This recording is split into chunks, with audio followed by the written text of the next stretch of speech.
Whack 100 recently spoke about you, and he says you're next. Why would you say that, bro? Why would you wish that for me?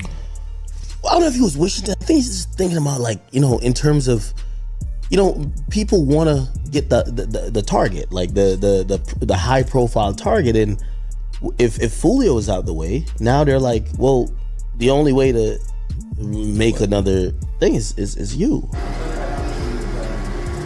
trying to come for him. I'm trying to hold RJ. Yungeen Ace's world is ready to tumble down when the Jacksonville sheriff called him out at a news conference. It was revealed Jacksonville Sheriff TK Waters sends a PSA to Yungeen Ace and his crew. ATK after Julio Foolio's hitters were caught so young and has long been known in Jacksonville.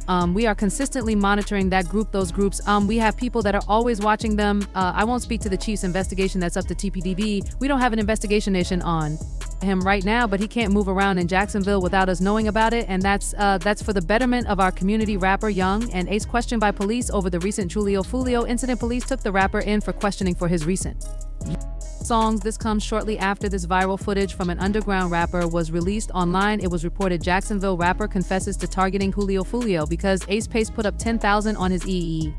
Hey, on everything I love, bro, on the homies, bro. I placed it on everything, on my soul, on my kids. I'm the one who smacked Julio Foolio that night when he arrived at his birthday party, bro. You feel me?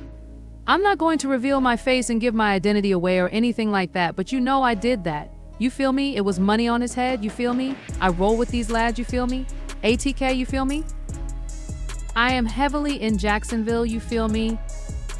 If you know, you know, but yes, you feel me? I did it, you feel me? I handled that cause you know Ace had the money on his head. You know Ace had to put that 10K up, he told me. It was clear from the start that things were escalating and I could sense the tension building up. The slide told me to, he said, a statement that hung in the air, full of meaning, cause you know he got tired of running his mouth, playing all the time, you feel me? He paused, his words slow, deliberate, so what had to be done, you feel what I'm saying. So I just handled it, you feel me? It is what it is, bro. The weight of his words wasn't lost on me, and the situation he described felt more like a turning point than just another chapter in a complicated story. What he was talking about had consequences, and the authorities had started to piece things together. The police were uncovering more and more evidence that linked Ace directly to the tragic passing of Foolio. According to the investigation, Ace wasn't just another player in the game, he was one of the key figures, the mastermind behind it all. Authorities now had 5 people in custody related to the incident: Alicia, Isaiah, Sean, Rashad, and Davon. But the real focus of their investigation remained on Yungeen Ace, who were believed to be the top dogs, the real kingpins pulling the strings from behind the scenes. The fallout from these revelations wasn't just limited to arrests. It was beginning to disrupt Ace's business and public life in a big way. The authorities in Jacksonville were making moves to cripple his financial flow. In a bizarre and aggressive strategy, they had started canceling all of Ace's concerts one by one. It wasn't just a couple of shows, this was systematic, a targeted attempt to limit his income and his reach in the game. Ace didn't sit idly by though. He voiced his frustration publicly, his words full of anger and disbelief. What's up with why all, he asked, as if confronting the powers that be directly. What's going on? Do y'all want to cancel my show? I don't even live there in Jacksonville. Why do I all want to cancel my wire? Why all trying to take my money? His questions hung heavy in the air, and the implication was clear. Ace felt cornered, like the authorities were attacking not just his career, but his very livelihood. It wasn't just about music, it was about his entire existence, the foundation on which he had built his name and his wealth. Yeah, man, y'all are trying to take my life, he continued, his voice rising with frustration. Y'all are worried about what I got going on. His words reflected the growing sense of paranoia and pressure he was under, as if he was being targeted by forces beyond his control. It wasn't just Jacksonville that was on his radar either. I am a DIA with you, why all, he added, implying a deep mistrust in the system. Despite the cancellations in Jacksonville, Ace pointed out that his concerts in other cities were also being interrupted. Why all cancel all my shows, but I just had a show in Temple. Y'all got mixed show can in Temple, he muttered, his words jumbled but the frustration clear. I had a show in Virginia, automobile got mixed show canal. I have to demonstrate in Gainesville and display good before Daytona. The picture he painted was one of constant disruption, like he was being hit from all angles, forced to fight for every stage he stood on. Yet, despite this public backlash, Ace was adapting. He was moving differently now, more cautiously aware of the heightened scrutiny on him. It seemed like he was taking a page out of Lil Baby's playbook, trying to make some strategic moves to protect his empire. Ace had begun to distance himself from his former team, following in the footsteps of other big names who had made similar decisions to protect themselves. He had effectively closed down his own team, cutting ties with those who might be under suspicion, just as Lil Baby had shut down his 4PF label to avoid unnecessary attention. Ace's actions spoke volumes. He knew the feds were watching him closely, and his every move seemed calculated, more deliberate than ever before. It was a survival strategy: pull back, protect the brand, and make sure that his financials and influence weren't completely wiped out. He was learning from the mistakes of others in the industry, aware that staying ahead of the game meant thinking 2 or 3 steps ahead. But the question remained, how long could he keep up this game of cat and mouse with the law? The more he distanced himself, the more the stakes grew. Every concert canceled, every show he had to fight for was a reminder of the pressure he was under. What's clear is that Ace wasn't just fighting for his career anymore, he was fighting for his freedom, his reputation, and everything he had worked so hard to build. The question is, would it all be enough to survive the storm that was fast approaching? ATK isn't no such thing as a TK no more. That stuff is gone and over with. I say no more a TK, it isn't anymore. You talking about tripping. Everybody always got to say when the time for the lawyer to be paid is. Got all this to say, where are you at though? You need to get bailed when the time comes to spend that money. What do you all have to say? But don't be on. Man, they don't get their feet wet or anything, man.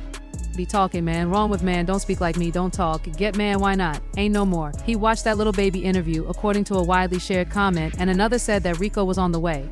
Even DJ Academics told Ace that he's the next WAC 100, and Ace is aware that the feds are pursuing him. He mentioned you recently and said, "You're next." Why would you say that, bro? Why did you wish? I'm not sure whether he was wishing. But I believe he was simply considering the fact that people want to acquire the target, the high-profile target, and that if Foolio is out of the way, they'll say, well, the only way to make another thing is if you were on me. Man, bro, dude, I've been living my whole life letting you get up on me, so with his passing now, right, does it mean that this whole situation is over? There's never a situation in which academics would further discuss Young A's life on an incident that occurred to him a few years ago when he was ambushed by several men while leaving a restaurant. Sadly, his brother passed to come for TR. I'm trying to open the door. Open the door. I'm pushing. I got you. Grab a shirt. I can't move. He tells me I can't move. I jump in the car door. Call Ace. He has been tried many times by his OPS, however. He is now being targeted by the police in the new police report. It reads, born on June 21st, 1998, Julio Foolio was ambushed by rival street members on Sunday morning in Tampa. What was meant to be a birthday celebration weekend devolved into the worst possible situation, and Foolio and his group booked an Airbnb B&B for the weekend after reaching the BB. He shared his folio on his Instagram story. Hey, if you already have the address, pull up, you have it. If not, DM me for D's address right now. The pool party starts at 6 today. FIO reservations ESPN. I've placed it right here. We just arrived, buddy. You need to add it, dude. Man, you already need to be included in the pool party. We just came to this portion of Tampa, Florida at 5:30 p.m. We FN2. Make sure everything is in order. Push up at 5:30 or 6, man. It's up to the party inside the B&B. It only lasted 2 hours. Foolio would share the inside of the party, showing everyone on his Instagram there were drinks involved. Meanwhile, his ops were planning the hit that took Foolio out, as this was the first mistake of many for Foolio, showing millions of followers, including his ops, his every move, showing he won't be 100% if anything were to go down. An hour later, the police arrived at the Airbnb, calling the landlord of the home. He would eventually kick Foolio and his crew out of the Florida crib. Julio's next move was to post to Instagram his next move, again this time being the poster to A. It all started with a quiet evening, but that tranquility didn't last for long. A group of individuals, reportedly from rival factions, gathered at a nearby Holiday Inn down the street. As they made their way out, sources close to the scene described a haunting silence, one that was soon broken by the unmistakable hum of engines and the screech of tires. Rival cars, filled with street figures known for their violent reputations, had begun to hunt down Julio Foolio. It was a pursuit driven by something much deeper than just street animosity. This was personal, and it was destined to end in bloodshed. When they finally caught up to him, it was clear what had been set in motion. What happened next can only be described as a ruthless act of retaliation, a statement of retribution against Foolio that was as calculated as it was deadly. The timing of the attack was no coincidence either. This wasn't just any random act of violence. It occurred on the 23rd of the month, the very same day that Julio Foolio had released his diss track, When I See You. In the song, Foolio took aim at Ace, calling him out for losing his brothers, a direct reference to the deep-seated animosity between the two men and their crews. Foolio's diss track had stoked the flames of an already smoldering rivalry, but Ace wasn't about to let the disrespect slide. In his own response, which came shortly after the violence that day, Ace dropped a track that mirrored the retaliation in brutal fashion. In his song, Ace rapped, 4 in the car and one of them gone, 3 got hit, a chilling reference to Foolio's own lyrics, suggesting that Ace's crew was not only aware of the diss but was actively retaliating against Foolio's words. It was a clear sign that the situation had escalated beyond music, morphing into a deadly game of tit for tat that neither side seemed willing to walk away from. By the time the dust settled and the authorities had pieced together the events, it was clear that this was not a random act of violence. 6 hours after the attack on Foolio, it was reported that Yungeen Ace, one of the most prominent figures in the scene, had dropped a diss track aimed squarely at Foolio in the wake of his passing. The track served as both a response to the violence and an opportunity to publicly claim retribution for what had just happened. But the situation was far from over, and the layers of tension and animosity continued to unfold with shocking twists. In the midst of this turmoil, Ace's right-hand man took to Instagram, sharing an old tweet from King Von, a late Chicago rapper whose death had been a pivotal moment in the ongoing drama within the rap community.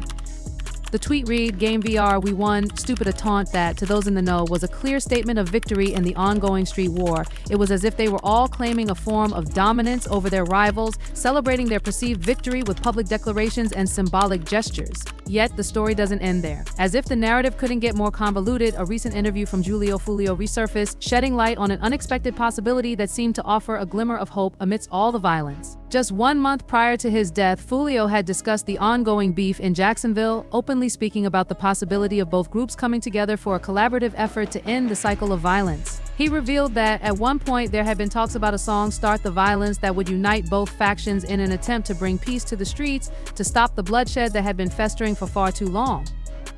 Despite the animosity between Foolio and Ace, the idea of coming together to end the violence seemed almost like a pipe dream, a fleeting hope for something better in a world that seemed defined by rivalry and retribution.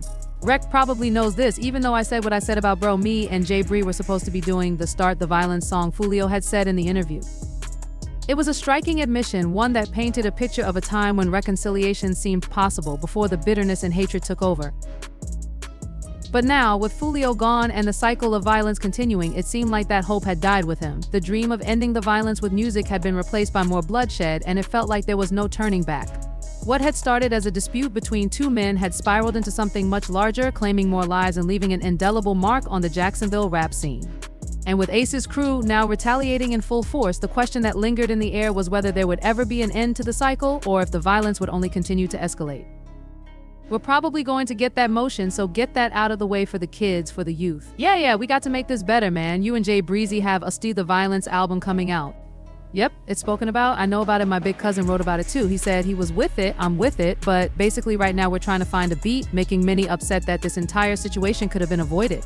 However, rappers and celebrities in the industry have different thoughts as Charlon White reacts by sharing, everybody say, man, what you think about this? Well, all I'm going to say here, man works hard too. Did he earn this here? And God damn it, should nobody be sad way that lived and talk gangster? Should nobody be sad what that happened to Julio Foolio? One thing we know about it, he didn't go to heaven, that say was, yeah, now one thing. About it, he ain't in help, not way that boy. He had all the time in the world to apologize to them people he was going to the graveyard, rapping at the graveyard, man, making people mama cry. It's some people relieved, wiping their foreheads saying, oh Lord, thank you, and then there's some people crying said, oh, we going to miss one leg, one foot, as Charleston White states Julio is not going to heaven for one specific reason, which is the passing of Yungeen Ace's best friend, ATK Mitch. In April 2022, officers saw Julio driving a Dodge Durango with illegal window tint. It started as a simple traffic stop, with officers pulling over Julio Foolio to ask him a few routine questions, the kind of thing that might have seemed harmless at first. However, things quickly took a strange turn when a prosecutor appeared on the scene, adding an unexpected layer of tension. The officers, seemingly caught off guard, looked on as the prosecutor approached Julio's vehicle. The mood shifted immediately, and things went from routine to irregular. The prosecutor, without any apparent cause, began searching Foolio's car, his actions raising questions about the legality of his actions. It wasn't clear what prompted the search, but Julio quickly learned that there was more going on than just a simple inquiry. The prosecutor, after a moment of quiet deliberation, identified himself to the officers and gave them a pointed look. I'm here to speak with him, the prosecutor said, his voice firm and authoritative. His presence had an undeniable weight to it, and the officers seemed to yield to his authority. As soon as the prosecutor revealed who he was, everything about the stop changed. Julio, a man who was used to navigating the streets and dealing with the law, knew instantly that things were taking a darker turn. It wasn't just about a random traffic stop anymore. He was being drawn into something bigger, something he wasn't sure he was ready for. Before he could fully process what was happening, Julio was escorted into the police patrol car. His gut told him he was in trouble, but the true gravity of the situation hadn't yet set in. As they drove, the questions started to come. The prosecutor wasted no time. All right, so I want to bring it up. He began, his tone direct and unyielding. I know you're going to be upset, but I need to talk to you about Mitch. The name landed like a stone in Julio's chest. Mitch was someone he knew, someone close to his world, and now the connection between Mitch and his own questioning was clear. Julio sat in silence, unsure of how to respond, knowing full well that any wrong move could escalate things even further. How long is this going to take, he asked, trying to maintain some control over the situation. Not long, the prosecutor replied coldly, it depends on you. It was a statement that told Julio all he needed to know. This wasn't a casual conversation, it was an interrogation. The questions were sharp, aimed straight at Julio's knowledge of Mitch's passing, a death that had rocked the local scene. The prosecutor wasn't beating around the bush. What do you know about Mitch's passing? He asked, looking at Julio intently. Julio's mind raced as he tried to piece together how this had anything to do with him. He knew he had to stay calm, had to give as little away as possible.